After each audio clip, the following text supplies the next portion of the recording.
கவிஞர் கா மோகனரங்கன் படைப்புகள் குறித்து சிறப்புரை ஆற்ற இருக்கும் கவிஞர் ரா கவியரசு அவர்களை அழைக்கிறேன். கவிஞர் ரா கவியரசு தமிழ்நாடு தலைமைச் செயலகத்தில் பிரிவு அலுவலராக பணிபுரிபவர். முதல் தொகுப்பு நாளை காணாமல் போகிறவர் அப்படின்னு சொல்லிட்டு 2020 வந்தது. அதுக்கப்புறம் மாய சன்னதம் கட்டுரை தொகுப்பு வந்திருக்குது. 2 கவிதை தொகுப்பு, ஒரு தொகுப்பு. இப்போது குதிரை வீரன் பயணம் அவரோடு சேர்ந்து 2 பேரும் தொகுத்திருக்கோம். அவருடைய வெளியீட்டு விழாவில் சொன்னதை நான் திருப்பி சொல்லணும்னு நினைக்கிறேன். அந்த நாளை காணாமல் போகிறவர் இருட்டான படம் ஆரம்பித்த பின்னாடி தேட்டருக்குள்ளே நுழைஞ்சு நம்மளுக்கு எப்படி இருக்கும், எதுவுமே தெரியாது. உள்ள நுழைஞ்சு தட்டு தடுமாறி உழுந்துருமா அப்படின்னு சொல்லிட்டு உழமாட்டோம். ஆனால் கையை வச்சு சீட்டு மேலே வச்சு உள்ள நுழைஞ்சி நம்ம சீட்டை பிடிச்சிருவோம். அப்படிதான் அவரை நான் பார்த்தேன். இன்னைக்கு அப்படி இல்லை. என்ன கையை பிடிச்சின்னு நீ பத்திரமா உக்காருங்க அப்படின்னு சொல்ற அளவுக்கு இப்போ என்னோட நட்பா இருக்கு. 2 பேரும் இணைஞ்சு அப்படி விழுந்தாலும் 2 பேரும் உழலான்னு முடிவு பண்ணிட்டோம். தடுமாறி விழுந்தாலும், ஏன்னா குதிரை வீரன் பயணம் இதழ் தொகுப்பாகட்டும் இன்னும் சேர்ந்து செய்யறதுக்கு எங்களுக்கு நிறைய பணிகள் இருக்கு. ஒரு குதிரை வீரன் பயணத்தை தொடங்கும் போது எங்ககிட்ட 5 பிரதிகள் மட்டும்தான் இருந்தது. ஆனால் அது சேர்க்கும் போது 2 பேரும் 6 மாதம் ஒரே கடைசி ஒரு வரிக்காக 6 மாதம் செலவிட்டோம். பல பேர்கிட்ட கேட்டோம், யாரும் முன் வரவே இல்லை. கடைசியாக ஒரு பதிவு போடலான்னு போட்டு அந்த பதிவை பார்த்துட்டு ஒருத்தர் புத்தகம் கொடுத்தாரு. அதுக்கப்புறம் தான் ஒவ்வொரு வரிக்கும் மெனக்கிட்டோம். அந்த தொகுப்பு சுந்தரராமசாமியுடைய ஒரு கவிதையை லேவல் பண்ணவே முடியல. அந்த காலத்தில் எப்படி பண்ணாங்கன்னு தெரியல. இப்போ இன்டிசைனில் பண்ணும் போது அவ்வளோ கடினமாக இருந்தது. அந்த வார்த்தை மாறுறது அவ்வளோ கடினமாக இருந்தது. அதையும் சேர்த்து அந்த வரிகள் மாறிட்டு, ஏன்னா சிறுகதைகளுடைய வரிகள் மாறினாலும் பிரச்சனை இல்லை. ஆனால் கவிதைகள் அந்த குதிரை வீரன் பயணம் தொகுப்பில் எப்படி வரணுமோ அப்படியே வரணுன்றதுல கவியரசு உறுதியாக இருந்தார். இணைஞ்சு பயணிக்கிறோம், இதுக்கு மேலே பயணிப்போம். அதுதான் அவர்கிட்ட. அதான் இப்போ எந்த பயமும் இல்லை எனக்கு. இரகசிய பறவை 130 கவிஞர்களுடைய பறவைகள் மட்டும் தொகுப்பை தொகுத்திருக்கார். ரொம்ப முக்கியமான பணி. 130 கவிஞர்களுடைய பறவைகள் சார்ந்த ஒரு தொகுப்பை அவர் எடுத்திருக்காரு. இன்னும் இப்போ அடுத்த ஒரு பணியை தொடங்கியிருக்காரு. பணி முடிக்கிறதுக்கு முன்னே சொல்லக்கூடாது, ஆனால் சொல்கிறேன். ரயில் பற்றியான கவிதைகளை கட்டுரையாக எழுதிட்டு இருக்காரு. அது அடுத்த ஆண்டே அது தொகுப்பாக வர்றதுக்கான வாய்ப்புகள் இருக்குது. மாயசன்னதம் தொகுப்பு ஒருத்தருடைய 3 கவிதைகளை எடுத்து அந்த 3 கவிதைகள் குறித்து அவருடைய பார்வையை வெளிப்படுது. நல்ல ஒரு பெயர் பெற்ற தொகுப்பாக அமைஞ்சது. முதல் தொகுப்பிலேயே கவனம் பெற்ற ஒரு படைப்பாளராக இருக்காரு. எங்களுடைய குடும்பம் நண்பராகவும் இப்போ இணைஞ்சிருக்காரு. அவரை சிறப்புரையாற்ற அழைக்கிறேன்.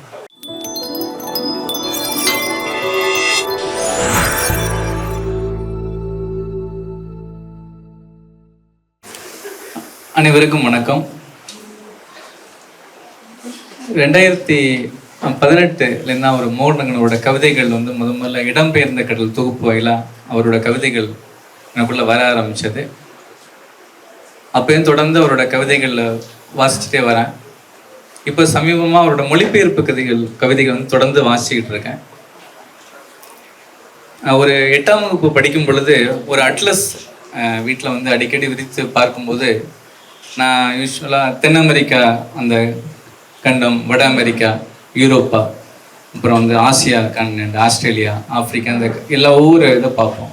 அப்போ அந்த சர்வதேச தேதி கொடுன்னு இருக்கும். அதுக்கு பிறகு இந்த பக்கம் உள்ள நாடுகளில் ஒரு விதமான வாழ்க்கை இருக்கும். அந்த பக்கம் அந்த நாள் பிறக்காதனால ஒரு வாழ்க்கை இருக்கும். இப்போ ஆஸ்திரேலியாவில் ஒரு குழந்தை ஸ்கூலை விட்டு வீட்டுக்கு ஜாலியாக போகிற டைமில் அதையோட நம்ம ஒரு 5.5 மணி நேரம் 6 மணி நேரம் முன்னாடி உள்ள கண்ட்ரியில் குழந்தை அழுதுகிட்டே ஸ்கூலுக்கு போகிற நிகழ்ச்சி நடக்கும். ஒட்டுமொத்தமாக பூமியில் வெவ்வேறு நாடுகளில் வெவ்வேறு விதமான வாழ்க்கை இருக்கும். இது ரொம்ப ஒரு வித்தியாசமான, அப்பயே யோசிச்சு பார்ப்போம் ஒவ்வொரு நாட்டில் என்னென்ன இருக்கும்.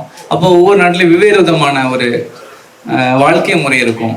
ஒரு அந்த அரசாங்கம் உலகமே வெவ்வேறு மாதிரி இயங்கிக்கிட்டு இருக்கும். நம்ம பார்க்குற இப்போ ஜோலார்பேட்டில் இருக்கிற இடத்துல உலகத்தில் வெவ்வேறு இடத்துல வெவ்வேறு விஷயங்கள் நடந்துகிட்டு இருக்குன்னு தோணும். இப்போ நான் இவரோட கவிதைகளில் அந்த மொழியாக கவிதை படிச்சுக்கிட்டு இருக்கும்போது எனக்கு அமெரிக்காவை பார்க்கும்போது ரேமன் கார்வர் டக்னி ஆபத்து வந்தார், சார்லஸ் சிமிக் ஆபத்து வந்தார், ஜெர்மனில் ரெய்னர் மரியர் எல்கே ஞாபகம் வராங்க. அப்போ ரியோகன் ஜப்பானில் வராங்க. ஒவ்வொரு நாடுலேயும் உள்ள கவிஞர்களை ஆபத்து வர ஆரம்பிக்கிறாங்க. சின்ன வயதில் அட்லஸ் பார்த்துக்கிருந்த ஒரு மாணவன்லேருந்து இப்போ கவிதையை பார்க்கும்போது அந்த நாட்டோட ஒரு பேரை கேட்டால் அந்த கவிஞர் ஈரான்ல இருக்கும்போது அந்த பாலஸ்தீன் அந்த போர் நடக்கும்போது மஹ்மூத் தர்விஷ் ஞாபகத்து வர்றாரு. அந்த நாட்டிலேருந்து அந்த கவிஞர்கள் பாடுற அந்த அந்த ஒரு குரல் கேட்குது. இதற்கெல்லாம் காரணம் யாருன்னு பார்த்தா மோகன் ரங்கன். அவர் மூலமாக தான் நான் அந்த உலகத்தை இப்போ திரும்ப வேற ஒரு விதமாக பார்க்குறேன். மொழிபெயர்ப்பு கவிதைகள் வந்து ஒரு குறிப்பிட்ட கவிஞரை எடுத்துக்கிட்டு ஒட்டுமொத்தமாக தொகுப்பாக நிறைய முறை வந்திருக்கு. பிரம்மராஜன் முடிய பண்ணியிருக்காங்க, நிறைய பேர் பண்ணியிருக்காங்க, சமயவேல் எல்லாரும் பண்ணியிருக்காங்க, நிறைய அதே போல் ஒர்க் இருக்கு. ஆனால் ஒவ்வொரு கவிதையுமே ரொம்ப நமக்கு பயமுறுத்தாமல் எளிமையாக இருக்கணும். திடீர்னு போய் ரொம்ப கடினமாக ஒவ்வொரு கவிஞரும் வெவ்வேறு காலகட்டத்தில் எழுதியிருப்பாங்க. ஆனால் நம்ம படிக்கும் போது ரொம்ப ஒரு அணுக்கமாக இருக்கும், ரொம்ப நெருக்கமாக அதை நெருங்கி போக முடியும். எனக்கு ரொம்ப ஆச்சரியமான விஷயம் என்னன்னா, ஒரு 300 வருடங்களுக்கு பிறகு 300 வருடங்களுக்கு முன்பு எழுதின கவிதை வந்து திடீர்னு நமக்கு ரொம்ப ஒரு கனெக்ட் ஆகும். எப்படி இவரை போய் நம்ம மைண்டுக்குள்ள புகுந்து இப்போ முன்னாடியே யோசிச்சு வச்சிருக்காங்கன்னு பார்த்தா அதை வந்து இவர் மோகன் ரங்கன் அவர் வந்து தன்னோட குரல்ல மொழிபெயர்த்து மாற்றி கொடுக்குறாரு. ஒரு மொழிபெயர்ப்பு எப்படி பார்க்குறோம், ஒரு கவிதை எழுதும் போது கவிஞன் அந்த அந்த மொழியில் எழுதிடுவான், அதுக்கப்புறம் அந்த கவிதை என்னதுன்னு கூட தெரியாது. ஆனால் அந்த மொழிபெயர்ப்பின் வாயிலா இப்போ உதாரணத்துக்கு வந்து மலைகளில் ஒரு சத்தம் கொடுக்குறோம்னா எதிரொலிச்சு அங்கே மட்டுமே நின்றோம். அதே வந்து காற்றில் பரவுது, ஒரு மொழிபெயர்ப்பு எல்லா ஊருக்கும் போகுதுன்னு சொன்னால் எல்லா ஊர்லேயுமே அந்த கவிதை வந்து எல்லாரும் உள்வாங்கப்படும். அந்த மாதிரி ஒரு தன்மை வந்து இந்த மொழிபெயர்ப்பு பணி வாயிலாக நான் பார்த்தேன். அது ரொம்ப எனக்கு ரொம்ப ஒரு உத்வேகமாக இருந்தது. அது ஒரு முக்கியமாக ஒரு கவிதை வந்து யூஜி கில்லவியோட கவிதை. என்னுடைய வார்த்தைகளை என் குரலில் உங்களுக்குள் நீங்கள் கேட்கிறீர்கள் என்று நினைக்காதீர்கள். இது எதிர்காலத்தை நோக்கி நகரும் நிகழ்காலத்தின் குரல், உங்கள் சொந்த உடலுக்கு உள்ளிலிருந்து எழும் குரல். எங்கேயோ ஒரு கவிஞன் எழுதின கவிதை நம்ம படிக்கிற மாதிரி இருக்கு, ஆனால் நமக்குள்ளேயே அந்த கவிதை வந்து பேசுகிற மாதிரி இருக்கு. அப்புறம் இன்னொரு கவிதை வந்து ரிச்சர்ட் சிக்கனின் கவிதை வந்து, அவர்கள் தொடர்ந்து கவிதையின் அர்த்தம் என்ன, கவிதையின் அர்த்தம் என்ன என்று என்னிடம் கேட்கிறார்கள். ஏனென்றால் கவிதைக்கு முற்றான அர்த்தம் என்று ஒன்றும் இல்லை. அவை குறிப்புணர்த்துகின்றன, அவை நிகழ்கின்றன, அவை நினைவு கூறுகின்றன, அவ்வளவுதான். ரொம்ப சிம்பிளா அந்த இது முடிச்சிடறாங்க. நமக்கு கவிதை சார்ந்து உள்ள எல்லா விஷயங்களையும் அது அப்படி நிறைய மாற்றுற மாதிரி செய்யுது. இப்போ வெவ்வேறு நாடுகள் பத்தி பேசும் பொழுது இந்த மொழியாக கவிதைகள் படிச்சு முடிச்ச பிறகு நான் கடைசியா சொல்லி நிழல் தொகுப்பு வாசிச்சிருந்தேன், மற்ற எல்லா தொகுப்பும் வாசிச்சிருந்தேன். அதுல வந்து வானின் கீழ் தனியர் யாரும் இல்லைன்னு ஒரு கவிதை இருந்தது. நான் ஒரு 2013 வாக்கில் வந்து வேலைக்கு போகும்போது கீழ்ப்பாக்கம் வாயிலாக தான் அந்த பஸ்ஸு போகும். அது போகும்போது கீழ்ப்பாக்கம் வந்து கல்லறை தோட்டம்னு இருக்கும். அங்கே வந்து அன்னைக்கு ஒரு புதுதாக வந்து யாரோ அடக்கம் செய்யறதுக்காக எடுத்துகிட்டு போயிட்டு இருக்காங்க. அங்கே தூரத்தில் வந்து பார்க்கும் பொழுது எங்கேயோ யாரோ ஒருத்தவங்க வந்து அவங்க ஏற்கனவே உள்ள கல்லறையில் வந்து அவங்க மலர் வச்சு ஏதோ ஒரு பிரார்த்தனை பண்ணிக்கிட்டு இருக்காங்க. இவரோட கவிதை நான் இப்போ படிக்கிறது வந்து பார்த்தீங்கன்னா 2026 ஏப்ரல் மாதம் தான் படிக்கிறேன். 2013 நடந்த ஒரு சம்பவத்தில் போய் இவரோட கவிதை கனெக்ட் ஆகுது. கவிதையோட ரொம்ப ஒரு உச்சமான விஷயமா நினைக்கிறேன் நான். ஏற்கனவே நம்ம நினைவுகள் உள்ள அடுக்கில் வந்து தோண்டி எடுக்கும் அந்த கவிதையை வந்து தோண்டி எடுத்து சாஃப்ட்வேரில் அந்த ஆப்ஸ் எல்லாம் அப்டேட் ஆகுது இல்லையா. இப்போ கூகுளில் ஒவ்வொரு ஃபேஸ்புக்கு இன்ஸ்டாகிராம் ஒவ்வொரு ஆப் அப்டேட் ஆகும்போது பழசாக நம்ம வச்சிருக்க எல்லா யாபங்களையும் ஒன்று புதுசாக்கி விடும், இல்லைன்னா என்டையராக அப்படி ரீப்ளேஸ் பண்ணும். அந்த கல்லறையில் நான் பார்த்த காட்சி வந்து இந்த கவிதை கொண்ட கனெக்ட் ஆகுது. நான் மொழியாக கவிதை உலகம் முழுக்க உள்ள கவிதைகள் வாசிச்சு வந்தேன். இந்த கவிதையை கொண்ட உலகத்தில் ஒரு பாட்டில் தான் இருக்கு. இதை யாராவது மொழிபெயர்க்கும் போது அந்த தொகுப்பில் இது இருக்கும் கண்டிப்பாக அப்படின்னு நான் நினச்சி பார்த்தேன். இந்த உலகளாவிய தன்மை வந்து அந்த கவிதையில் வந்து இருக்கு. அந்த கவிதையை மட்டும் வாசிச்சாவேன். வானின் கீழ் தனியர் யாரும் இல்லை. அன்று கர்த்தருள் நித்திரை அடைந்த சகல ஆத்மாக்களையும் அவர் தம் சந்ததியினர் நினைவு கூறும் திருநாள். ஊரிலிருந்து நேரத்தோடு வர முடியாத தமக்கை தாமதம் ஆகிவிட்ட பதைப்புடன் தம் பெற்றோரின் நினைவிடத்தை அவசரமாக கழுவி துடைத்து கொண்டிருக்க அம்மட்டும் பொறுத்திருக்க முடியாத தங்கையானவள் அருகில் இருக்கும் அடையாளம் தெரியாத ஒவ்வொரு மேடை மேலாகவும் ஓடி ஓடி ஒரு பூவை வைத்து வணங்குகிறாள். மெழுகு திரியை பொருத்தும் முன் எங்கே இவளென திரும்பி நோக்கும் மூத்தவள் தங்கையின் காரியத்தை கண்டு நெஞ்சம் நெகிழ்கிறாள். அவள் வெளிகள் இரண்டிலும் தாய்மையின் தயை பெறுகிறது. இதோ வருகிறேன் என்பதாக அங்கிருந்தபடியே அக்காலிடம் சைகை செய்தவள் கையில் இருக்கும் கடைசி மலரையும் கல்லறை ஒன்றின் மீது கிடத்திவிட்டு மூச்சிறைக்க ஓடி வந்து முழந்தாளிட்டு வணங்க தொடங்குகையில் அவளது தலைக்கு மேல் தனிப்பெரும் கருணை என கவிழ்ந்திருக்கிறது எல்லையற்ற வானம். இந்த கவிதை வந்து இந்தியாவில் இப்போ ஈரோட்டில் வந்து மோகன் இருக்காங்க எழுதுறாங்கன்னு, இந்த கவிதை வந்து உலகத்தில் எங்கே கல்லறை இருக்கோ அங்கே படிக்கிறவங்க அந்த கவிதை வந்து பொதுவாக பொருந்தி போகும். கவிதையோட ரொம்ப பெரிய சாத்தியமாக நான் தான் பார்த்தேன். அதே போல நம்மளோட சின்ன வயதுல நடந்த பாலிய கால சம்பவங்கள்லாம் திரும்ப இவரோட கவிதைகள் வந்து நினைவு கூர்ந்து வேறொரு விதம் மாற்றி தருது. ஒளிந்து பிடித்து விளையாடும் பொழுது நம்ம எங்காவது ஒளிஞ்சிருப்போம், சத்தம் போட்டு நம்பர் சொல்லிட்டே இருப்பேன், எங்காவது ஒளிஞ்சு நேரமாகி திரும்ப வீட்டுக்கு வர அந்த விளையாட்டு முடிஞ்செல்லாம் வீட்டுக்கு கூப்பிட்றாங்கன்னு போகிற நேரம்லாம் இருக்கும். நான் ரொம்ப காலத்துக்கு முன்னாடி அந்த வாழ்க்கையை வாழ்ந்தேன். இவரோட அந்த தற்பிறப்பு கவிதையை படிக்கும் போது அந்த காலத்தில் திரும்ப போகிறேன். ஒரு நல்ல உண்மையான கவிஞன் நல்ல கவிதை என்ன செய்யும்னு சொன்னால் அவங்க மனசுக்குள்ளே எப்படி ஊடுதுன்னு பார்த்தா அவங்களோட பழைய ஆள் மனசுல உள்ளெல்லாம் தோண்டி எடுக்க ஆரம்பிச்சிடும்.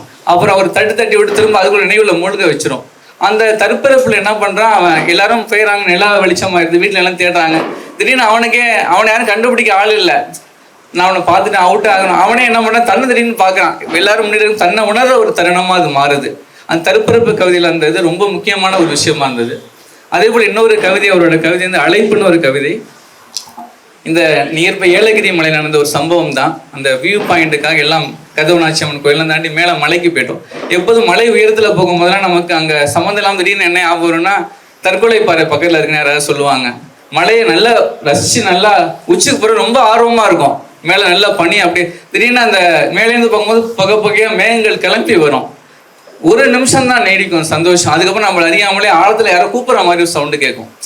அந்த கவிதையை வந்து நான் ஒரு நாள் நைட்டு 10 மணிக்கு படிச்சுட்டேன். அந்த கவிதையை படித்து தூங்கவே முடியல என்னால்.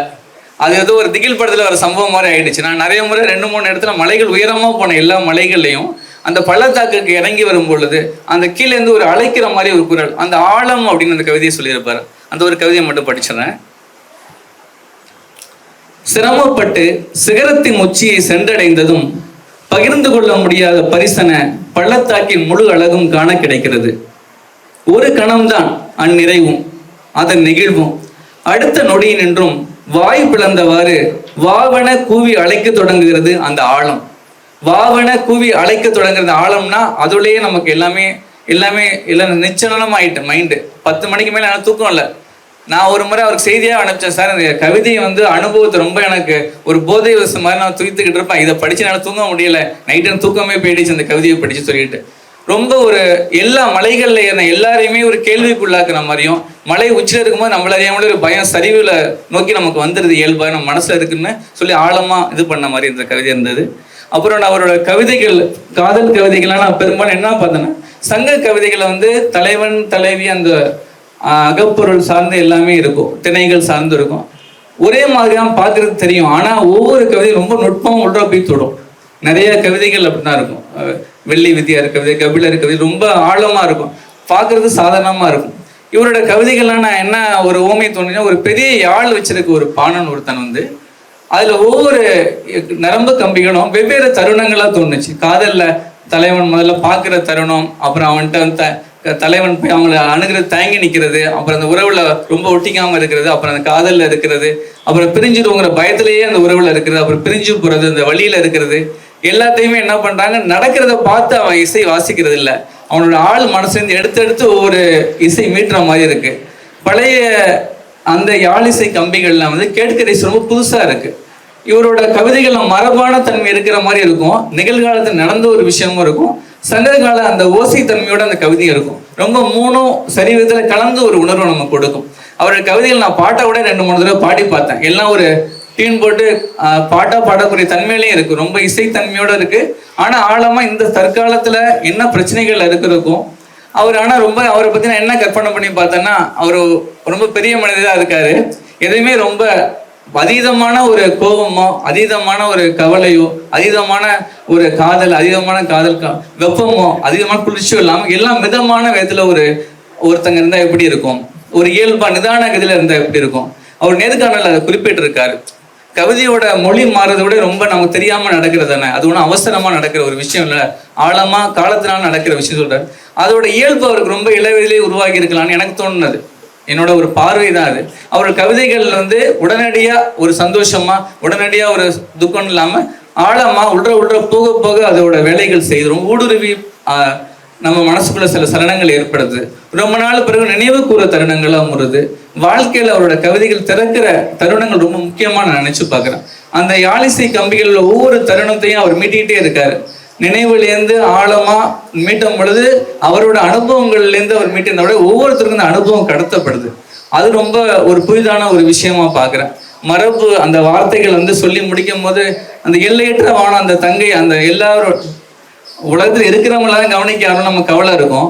இறந்து போய் கல்லறையில இருக்காங்க, அவங்களும் பூமிக்கேடில் உள்ளவங்களும் யாரும் இல்லை அப்படின்னு கவலைப்படாதீங்க, உங்களுக்காக ஒருத்தி இருக்கு அப்படின்னு சொன்ன கவிதை சொல்லும் போது அந்த வானமே வந்து அவளை வாழ்த்துறதா, வானம் வந்து தலையில இறங்குது, அந்த ஒரு மகிமையா வந்து அந்த குழந்தை ஆசீர்வதிக்கும் சொல்லும் போது ரொம்ப சந்தோஷமா இருந்த கவிதை.